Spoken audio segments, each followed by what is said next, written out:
وَكُلًّا نَّقُصُّ عَلَيْكَ مِنْ أَنبَاءِ الرُّسُلِ مَا نُثَبِّتُ بِهِ فُؤَادَكَ نحمده ونصلي على رسوله الكريم اما بعد فاعوذ باللہ من الشیطان الرجیم بسم اللہ الرحمن الرحیم فلما قضى موسى الأجل وسار بأهله آنس من جانب الطور نارا قال لأهلهم كثوا إني آنست نارا لعلي آتيكم منها بخبر أو جزوة من النار لعلكم تصطلون صدق اللہ العظیم۔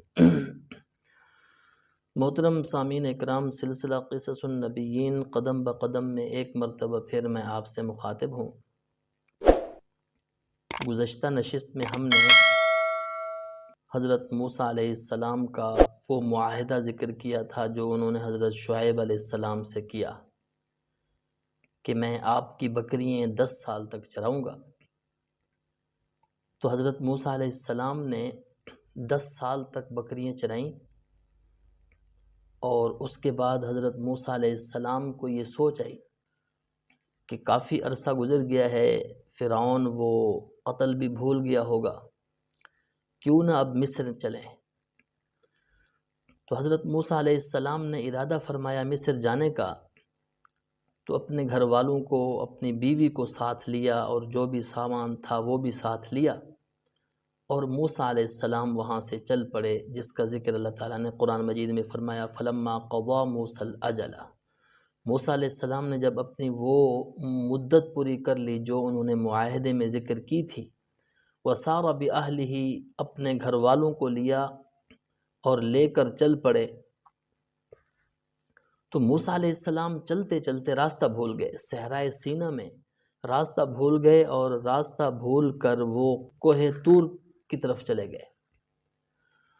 تو جب وہ کوہ طور کی طرف گئے، گھر والوں سے حضرت موسیٰ علیہ السلام نے یہ فرمایا تم یہاں ٹھہرو، مجھے ایسے محسوس ہوتا ہے کہ جیسے کوئی آگ جل رہی ہے، میں کوئی آگ کا انگارہ لے کر آؤں، یا پھر یہ ہے کہ وہاں سے کوئی خبر لے کر آؤں۔ اس لیے کہ سردیوں کا موسم تھا، تو سردیوں کے موسم میں آگ کی ضرورت پڑتی ہے سینکنے کے لیے۔ تو اللہ تعالیٰ نے اس کا ذکر سورۃ طٰہٰ میں ذکر فرمایا هل اتاک حدیث موسیٰ، کیا آپ نے موسیٰ علیہ السلام کا واقعہ سنا؟ اذ رأى نارا، جس وقت انہوں نے ایک آگ دیکھی جو کہ آگ نہیں تھی، نور تھا۔ فقال لأہلہم کثوا انی آنست نارا، انہوں نے اپنے گھر والوں سے کہا یہاں ٹھہرو، میں ذرا دیکھ کر آؤں آگ کو، لعلی آتیکم منہا، شاید کہ میں تمہارے پاس یا تو آگ کا انگارہ لے کر آؤں، او اجد علی النار ہدا، یا وہاں آگ کے پاس ہمیں کوئی رہنمائی مل جائے گی ہم نے کس طرف جانا ہے۔ فلما اتاہا نودی یا موسیٰ، جب موسیٰ علیہ السلام وہاں آئے تو موسیٰ علیہ السلام کو آواز آئی انی انا ربک فاخلع نعلیک، میں آپ کا رب ہوں، آپ اپنے جوتے اتار دیجئے، انک بالوادی المقدس طویٰ، آپ جس وادی طویٰ میں ہیں یہ بڑی مقدس ہے۔ ایک تو اس وجہ سے کہ یہ جگہ مقدس ہے، اور دوسرا اس وجہ سے بھی کہ اللہ تعالیٰ سے ہم کلام ہو رہے ہیں، حضرت موسیٰ علیہ السلام، ادب کا تقاضا یہ ہے کہ جوتا اتار دیجئے۔ اللہ تعالیٰ نے فرمایا وَأَنَا اخْتَرْتُكَ فَاسْتَمِعْ لِمَا يُوحَىٰ، میں نے تجھے چن لیا ہے نبوت کے لیے، رسالت کے لیے، فَاسْتَمِعْ لِمَا يُوحَىٰ، جو وحی کی جائے اس کو ذرا غور سے سنیے گا۔ یعنی اللہ تعالیٰ نے فرمایا اننی انا اللہ، فرمایا میں اللہ ہوں، میرے علاوہ کوئی معبود نہیں ہے، میری ہی عبادت کیجیے۔ وَأَقِمِ الصَّلَاةَ لِذِكْرِي، اور مجھے یاد کرنے کے لیے نماز پڑھی۔ یعنی اللہ تعالیٰ نے اپنے ساتھ تعلق کو بنانے کا جو طریقہ تھا وہ بتلا دیا کہ میرے ساتھ تعلق کو مضبوط بنانے کا طریقہ نماز ہے، میرے ساتھ تعلق کو صحیح طریقے سے جوڑنے کا جو ذریعہ ہے، سبب ہے، وہ نماز ہے۔ مجھ سے مانگنے کا صحیح طریقہ وہ نماز ہے، تو اللہ تعالیٰ نے حضرت موسیٰ علیہ السلام سے فرمایا مجھ سے تعلق جوڑنے کے لیے نماز پڑھیے۔ ان الساعۃ، اللہ تعالیٰ نے یہ بھی بتلا دیا کہ یہ دنیا عارضی ہے، قیامت آنی ہے۔ ان الساعۃ آتیۃ اکاد اخفیہا، قیامت آنے والی ہے۔ اکاد اخفیہا، میں نے اس قیامت کا وقت پوشیدہ رکھا ہوا ہے تاکہ ہر جان کو اس کا بدلہ دیا جائے جو دنیا کے اندر اس نے کیا۔ فلا یصدنک عنہا من لا یؤمن بہا، اس سے آپ کو وہ شخص غافل نہ کر دے، یعنی قیامت سے غافل نہ کر دے جو اس پر ایمان نہیں رکھتا اور جو خواہشات کے پیچھے پڑا رہتا ہے، اس کو آخرت کی کوئی فکر نہیں ہے۔ فتردہ، کہیں آپ اس وجہ سے ہلاک نہ ہو جائیں۔ اللہ تعالیٰ نے حضرت موسیٰ علیہ السلام سے فرمایا وَمَا تِلْكَ بِيَمِينِكَ يَا موسیٰ، موسیٰ آپ کے ہاتھ میں کیا ہے، آپ کے دائیں ہاتھ میں کیا ہے؟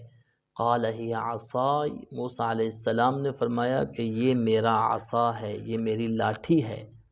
اتوکأ علیہا، میں اس پر ٹیک بھی لگا لیتا ہوں، وأحش بہا علی غنمی، اور اپنی بکریوں کے لیے اس سے پتے بھی جھاڑ لیتا ہوں، ولی فیہا مآرب اخرى، اور اس کے علاوہ اور بھی بہت سارے فوائد میں اس سے لے لیتا ہوں۔ اللہ تعالیٰ نے فرمایا القھا یا موسیٰ، موسیٰ اس کو ذرا زمین پر پھینکیے۔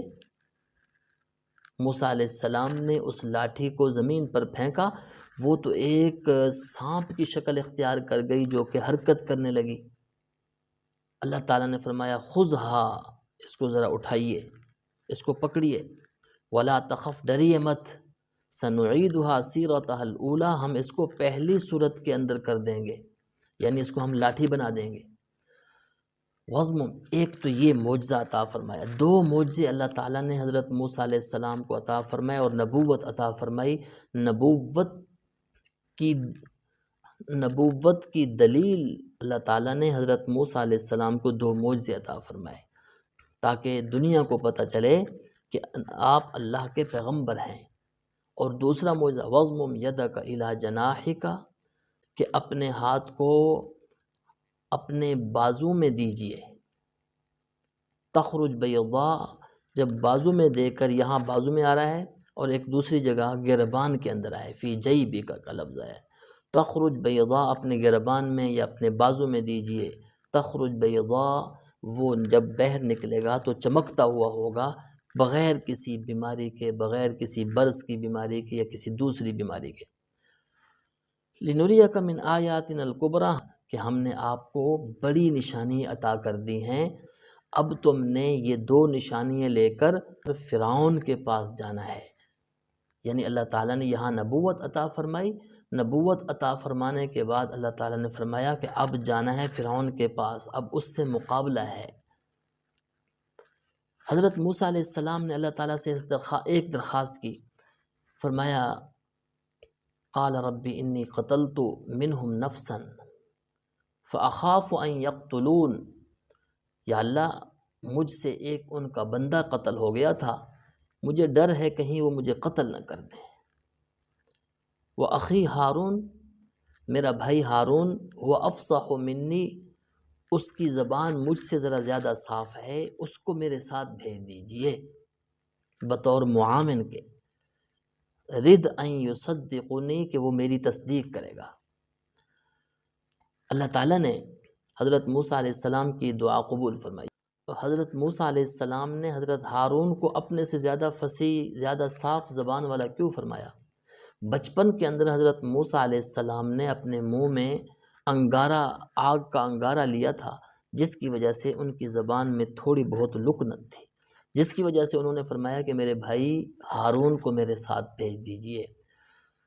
دنیا میں کسی نے کسی کو اتنا فائدہ نہیں پہنچایا جتنا فائدہ حضرت موسیٰ علیہ السلام نے اپنے بھائی کو پہنچایا اللہ تعالیٰ سے سفارش کر کے کہ یا اللہ میرے بھائی ہارون کو بھی میرے ساتھ بھیج دیجئے۔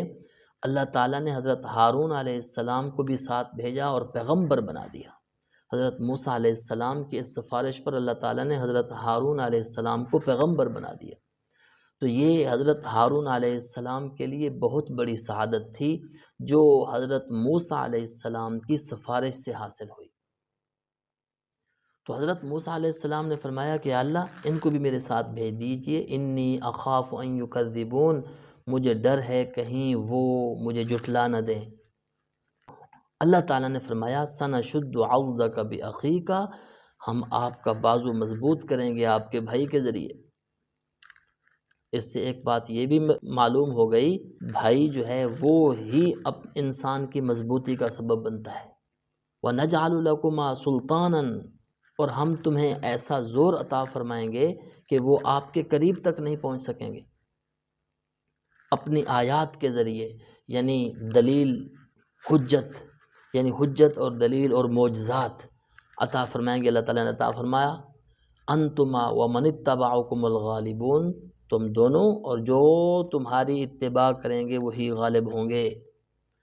ہر پیغمبر اپنی قوم کو دعوت دینے کے لیے جو آیا، وہ قوم اپنی طاقت کے بل بوتے پر، اپنے زور کے بل بوتے پر، اپنے غرور کے بل بوتے پر، تکبر کے بل بوتے پر اور جائیداد کے بل بوتے پر، مال کے بل بوتے پر انہوں نے پیغمبر کو جھٹلایا اور دھمکیاں دیں، اور پیغمبر کو یہ بھی کہا کہ اگر کوئی عذاب ہے لے آؤ۔ لیکن اللہ تعالیٰ نے اپنے پیغمبر کو تھوڑے ہونے کے باوجود، بظاہر کمزور ہونے کے باوجود اللہ تعالیٰ نے غلبہ عطا فرمایا۔ حضرت نوح علیہ السلام کی ساری قوم ایک طرف، چند لوگ ایک طرف، اللہ تعالیٰ نے حضرت نوح علیہ السلام کو غلبہ عطا فرمایا۔ حضرت ابراہیم علیہ السلام کی ساری قوم ایک طرف، اللہ تعالیٰ نے ابراہیم علیہ السلام کو غلبہ عطا فرمایا۔ صالح علیہ السلام کی قوم ساری ایک طرف، اللہ تعالیٰ نے حضرت صالح علیہ السلام کو غلبہ عطا فرمایا۔ اسی طرح حضرت ہود علیہ السلام، باقی جتنے بھی پیغمبر گزرے ہیں، اللہ تعالیٰ نے ہر پیغمبر کو غلبہ عطا فرمایا، اور ان لوگوں کی بڑی بڑی طاقتیں جو تھیں، بڑے بڑے طاقتور لوگ جو تھے، جیسے قوم عاد ہو گئی، قوم سمود ہو گئی، ان کو اللہ تعالیٰ نے غرق فرمایا، تباہ و برباد فرمایا۔ اسی طرح فرعون ہے کہ جو اپنے آپ کو انا ربکم الاعلیٰ کہتا تھا، اپنے آپ کو سب سے بڑا رب کہتا تھا۔ اللہ تعالیٰ نے فرعون کو بھی ایسا غرق کیا کہ آج وہ عبرت کا نشان بنا ہوا ہے۔ تو اس وجہ سے جس نے بھی اللہ تعالیٰ کی طاقت کو للکارا، جس نے بھی اللہ تعالیٰ کے نیک بندوں سے مقابلہ کیا، اللہ کے پیغمبر سے انہوں نے مقابلہ کیا، جبکہ اللہ کے پیغمبر نے معجزات دکھلائے، اگر اس نے نہیں مانا تو اللہ تعالیٰ نے ان کو بھی تباہ و برباد کر دیا۔ اسی طرح حضرت موسیٰ علیہ السلام کے ذریعے اور حضرت ہارون علیہ السلام کے ذریعے اللہ تعالیٰ نے فرعون کو بھی تباہ و برباد فرمایا، غرق فرما دیا۔ وآخر دعوانا ان الحمد للہ رب العالمین۔ وَكُلًّا نَّقُصُّ عَلَيْكَ مِنْ أَنبَاءِ الرُّسُلِ مَا نُثَبِّتُ بِهِ فُؤَادَكَ